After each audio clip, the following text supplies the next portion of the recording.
Келесі 41-ші есеп. Егер бүгін бірінші күн сейсенбі болса, қараңыз, бірінші күн сейсенбі болса, 7 күннен кейін қайтадан, яғни 8 ол сейсенбі болады. Мынау сейсенбі, тағы сейсенбі. Яғни тағы да 7 қоссақ, сейсенбі болады. Енді қараңыз, бірінші күн 200-ші күн деп тұр ғой, бізде. Мұнда қанша болады? 15 болады. Енді біз 200-ші күн деген 199 күннен кейін деген сөз ғой. Солай ма? Енді бізде 199 күннен кейін деген сөз, соны 7-ге бөлейік. Өйткені әрбір 7 күн сайын бізде сол күн қайтадан келеді аптадан. Өйткені бір аптада барлығы 7 күн. 7-ге бөлеміз, бізде 2-ден береміз 14, азайтамыз, 5 болады, 9 болады, 8-ден береміз, 56, 3 қалды. Енді сейсенбі болды ғой. Мысалы, келдік. 28 апта, яғни 196 күннен кейін бізде сейсенбі болады да, одан кейін енді 3 күн санаймыз ғой, плюс 3 күн. Яғни сәрсенбі, бейсенбі, 2 күн және жұма. Жұмамен сонда бізде не болады екен? 200-ші күн болады. Балар, 200 күннен кейін емес, 200-ші күн деп тұр. Сондықтан 199-ды алдық біз. Мына бір есепте бізде бұрышты табу керек. Бізде мынаның 90 градус екен көріп тұрмыз есептің шартынан. Ал мынаны y бөлінген 5-ке ауыстырсам, тең ғой екен, тең нәрселерді ауыстыруға болады. Сонда осы үшеуін қоссам, y қосылған 90, қосылған y бөлінген 15 десем, ол 180 градусқа тең болу керек. Солай ма? Енді мына екеуін қоссақ, ол 5-тен 6y болып кетеді. Мынау 90 болып кетеді, наны азайтып өткізем. Сонда y-тен 90-ды осыған бөлеміз. Y-тен 75 градус бола ма? 75 градус. Енді қараңыздар, мына жер 75 болса, x-іміз қанша болады? 15-ке бөлсек 15 болады. Мына жер 15 градус екен бізде. Мына жерін 15 градус екен түсіндік. Енді мына жағы қанша болады? Жалпы мына бұрышты біз жазыңқы деп айтамыз ғой. Осы жазыңқыны былайдан бір сәуле бөлсе, мына екеуінің қосындысы жазыңқы. Яғни 180 градусты береді. Енді 180-нен 15-ті алып тастай салу керек қой. Сонда мынаумен де 165 градус болады екен. Так, кеттік ары қарай. Қағазды сызықтың бойымен бүктегенде төмендегі фигуралардың қайсысы шығады дейді. Бізде қараңыз, мысалы бұл жерде біз алып тастаймыз келмейтін варианттарды. Например, А нұсқасы неге келмейді? Өйткені есік жағы болса, оның оң жағында, есік болса, оң жағында не болу керек? Бір-ақ терезе болу керек, мұнда 2 терезе, демек келмейді. Ал 2 терезені біз алды деп алсақ, оның оң жағында қара есік пен төбесі қара, мұнда қара есік жоқ.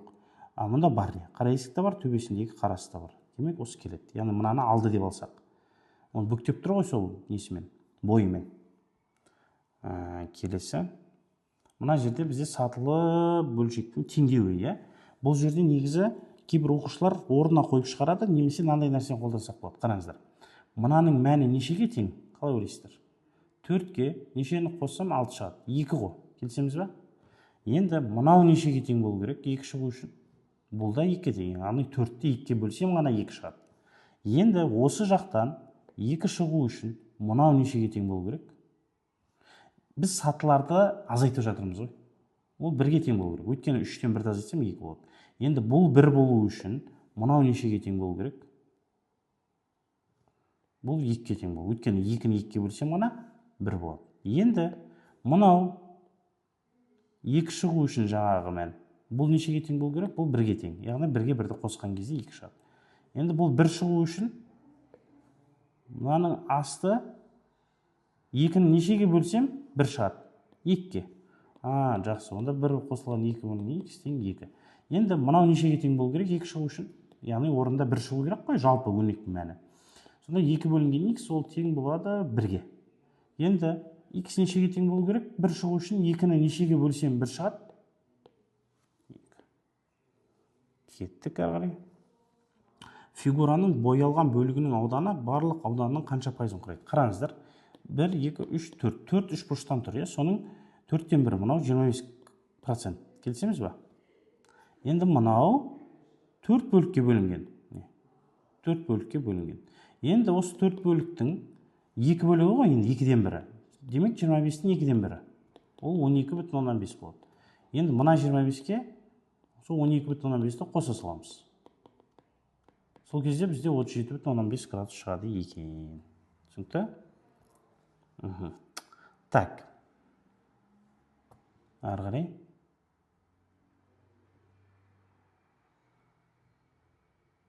Мұнда бізде сандардың дәрежелеріне байланысты бірінші таңбасын анықтап алайық. Мынау минус болып қала береді. Мынау тоже минус болып қала береді. Өйткені қараңыздар, мына екеуінің айырмашылығы бар. Былай болса, я плюс 9, өйткені минус 3-ті минусқа өтем. А былай істесем, ол минус 9 болады. Өйткені мынаның мынаған қатысы жоқ. Қатысы жоқ дәреженің. Сондықтан мына жерде 2 ол ішінде тұр ғой, жақшаның ішінде. Демек қатысы жоқ. Мынау да минус. Мынау да минус, мынау да минус. Деген дәрежелер тақ қой. 4 рет минус болса, оларды көбейтсек плюсмен шығады. Жақсы. Енді қараңыз. Плюсмен шығатынын түсіндік. Мұнда 3-тен 2 бар. Мына жерде 3-тен 2 бар. Мына жерде 3-тен 3 бар. Одан кейін тағы 3-тен 3 бар. Енді осы жерді санасақ, 3, 6, 10. Демек 3-тің 10 дәрежесі. Болды. Мұнда енді теріс дәрежеге байланысты қазір айтамыз. Мұнда енді дәреже тоже. Қараңыздар, бұл жерде тоже 7-ші класстың тақырыбы бұрын билда келген, бұрындар болған ғой, осындай есептер. Енді бұны қалай шығарамыз десек, мынандай идея бар менде. Минус дәреже оны төңкеріп тастайды. 3-тің, және мынау 4 дәреже деген 3 пен 4 көбейтіледі. 3-тің 12 дәрежесі. Мынау 10-ның 20 дәрежесі болады. Сосын мынау 5-тің 20 дәрежесі болады. Мынау 6-ның 6 дәрежесі тұра береді. 6-ның 12 дәрежесі. Өйткені ол да дәрежесін көбейтіліп жатыр ғой, 2 мынаған көбейтілді, 2 мынаған көбейтілді. Енді қараңыз, 10-ның 20 дәрежесі мен 5-тің 20 дәрежесі көбейту 2-ның 20 дәрежесі деп жазсам болады. 5-тің 20 дәрежесі тұра берсін. 6-ның да солай. Яғни ол 2-ның 12 дәрежесі көбейтілген 3-тің 12 дәрежесі. Сонда 3-тер не істейді? Кетеді. Мынау кетеді. Демек 1 бөлінген 2-ның 32 дәрежесі. Бұны былай жазуға болады, қараңыздар. 2-ның минус 32 дәрежесі. Бұл енді 7-ші класста өтілетін тақырып, дегенмен, мысалы, а-ның минус 2 дәрежесі деген сөз, 1 бөлінген а-ның квадраты деген сөз. А деген сан ғой. Мұнда бағанағы әдісті қолданамыз, яғни жақшаның сыртына шығару, ортақ бір көбейткішті. 2-ның 3 дәрежесі бәрінде бар. Мұнда 2-ның 4-еуі қалады уже, 3-еу кетіп қалды ғой. Мұнда 2-ның 5-еуі қалады. Мұнда 2-ның 2-еуін шығарам. Мұнда 2-ның 4-еуі қалады. Мұнда 2-ның мұнда 6-тау қалады екен. Мұнда 6-тау, мұнда да 6-тау қалады. Енді қараңыз, қосу кезінде былайынан болмайды қысқартуға, оны айтып жатырық қайта-қайта. Ал былай қосуымен қосып бірге қысқартуға болады. Өйткені бұл жақшаның көбейтіліп тұр ғой, жақшаның ішінде тұрса болады екен. Енді 2-ның 3 дәрежесін 2-ның 2 дәрежесіне бөлсек, номинал кетеді, сонда 2-ның өзі қалады. Жақсы, әрі қарай кеттік. Енді мына бір есеп. Бұл есепте бізге а-ның орнына келетін мән, мысалы, 1 ғана келеді, орнына қоятын санды көріп көрейікші, 1.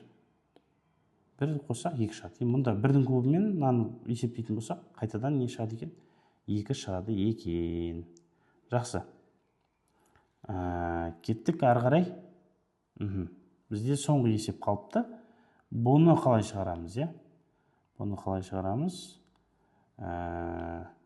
Орнына қоюға келетін сан бар ма екен? 2 мен 1, мысалы. 2 мен 1. Келіп тұр.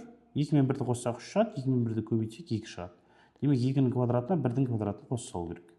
4 қосу 1 неше шығады? Орнына қоя саламыз бұл жерде. 5 шығады екен.